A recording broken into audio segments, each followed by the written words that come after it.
Network's workout is our Mikan Drill. We start in the middle of the floor, we're stepping across, and right now he's working on his high hook layups. On a high hook layup, we want the hand to go outside the shoulder.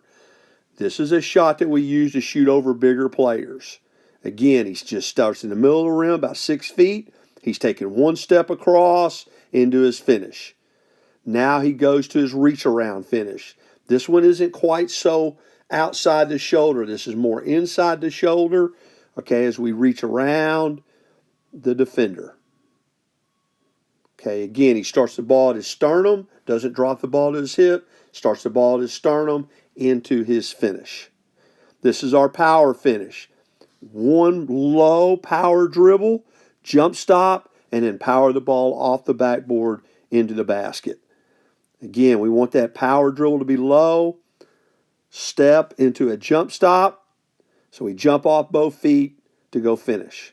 When we're around that rim, we got to be able to jump off either foot and or both feet to have good finishes. Okay, here's our inside reverse. We call it an inside reverse because we're using the hand closest to the rim. And on the finish of this one, you want your pinky to come back towards you, come back towards your nose. That'll put a little spin on the ball as it hits the backboard and help the ball go in the basket.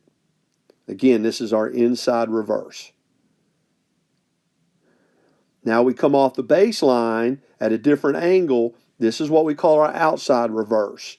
Our outside reverse is because it's with our hand going outside the court, meaning it's on the baseline side. He wants to make with his jump foot, he wants to make a slight turn and turn his toes toward half court. That way, that creates an angle on the basket where he can use the backboard. This is our inside reverse off the baseline because now we're using our hand that's closest to half court, inside the court. Takes one step, boom, puts it off the backboard and scores.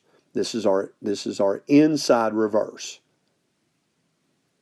Now we go with our over the rim shot. This one's not going to use the backboard. So we're taking the ball straight over our head. We really don't want our shoulders to turn one way or the other. We want that thing to go right, scoop it right up over your head into the basket. We're going to work both sides with both hands, and we're even going to use the middle of the rim, where we turn, drive, turn, middle of the rim. This was a shot that Steve Nash made popular, going up underneath the rim and then back over his head. So this is our over the rim finishes.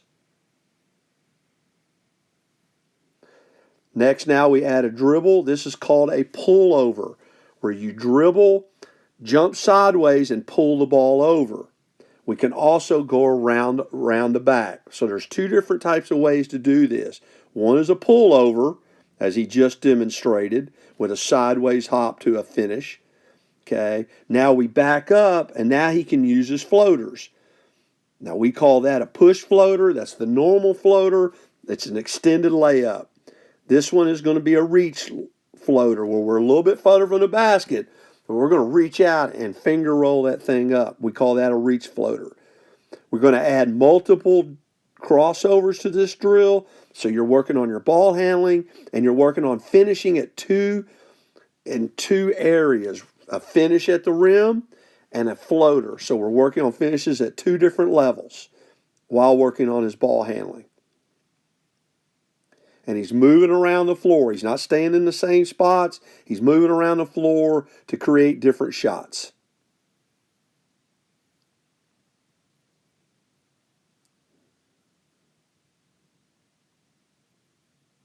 Needs to get some legs into that floater. He's short on every one of them.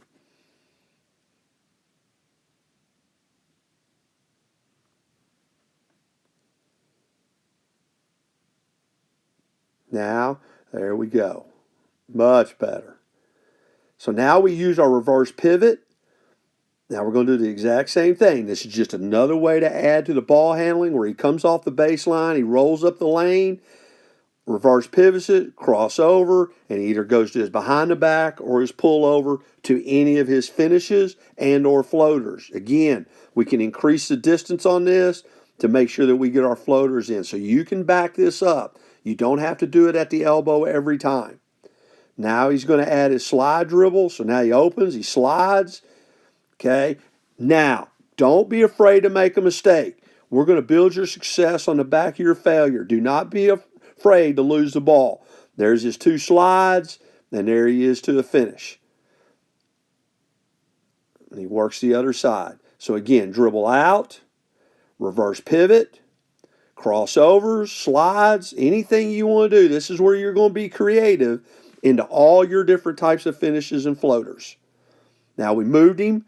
Okay, now it's created. Now we can work our inside-outside reverses off a baseline drive, or we can revert, or we can use our over-the-rim finishes.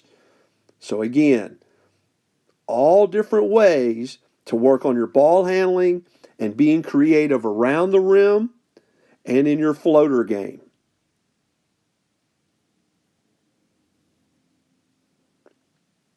So he has an opportunity here to use inside reverse, outside reverse, straight line over the rim, okay, or turn that back and go to the middle of the rim.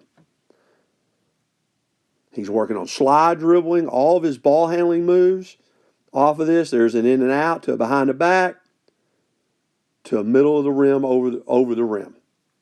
Players, I hope you take this workout and start doing it at home. Follow us on Twitter, Instagram, and our YouTube channel for more workouts to come.